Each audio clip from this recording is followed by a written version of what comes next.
오늘도 차윤경 기자와 함께하도록 하겠습니다. 자, 차 기자님, 우리가 살펴볼 이슈들 키워드부터 설명해 주시죠. 네. 미디어 체크 첫 번째 키워드는 환율 급등 국민 탓입니다.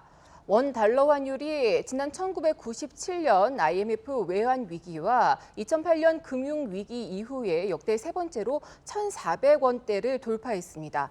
경제 위기에 대한 우려가 높아지면서 관련한 기사들도 쏟아지고 있는데요.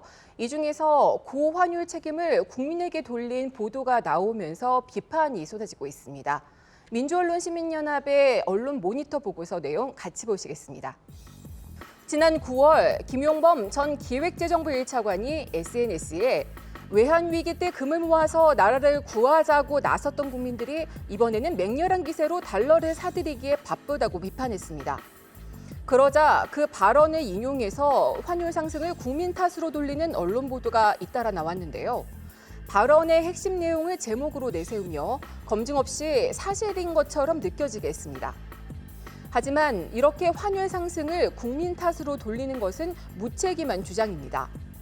국민이 달러 사재기에 나선다고 하더라도 기업이나 국가가 운용하는 금액에 비하면 턱없이 낮고 환율을 관리해야 할 주체는 국민이 아닌 정부이기 때문인데요.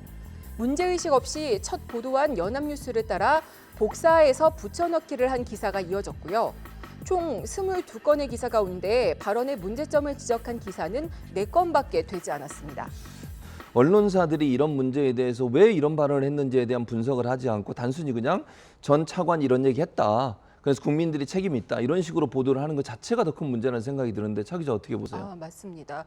그 한국은행이 발표한 자료만 봐도요. 이게 사실이 아니라는 게 금방 알 수 있어요. 그러니까 한국은행의 거주자 외화 예금 동향을 보면요. 개인의 달러화 예금 그 잔액 비율이 지난 1월 이후로 계속 떨어지는 추세입니다. 그러니까 말 그대로 환율이 오를 때 오히려 개인들이 달러를 내다 팔고 반면에 기업들은 추가 상승을 조금 타겟을 해서 이게 좀 보유하는 경향이라고 볼 수 있습니다. 그 언론은 이렇게 사실이 아닌 국민 탓 주장을 그대로 받았을 게 아니라 이번에는 환율 관리 주체인 그런 정부의 제대로 된 대책을 요구해야 합니다.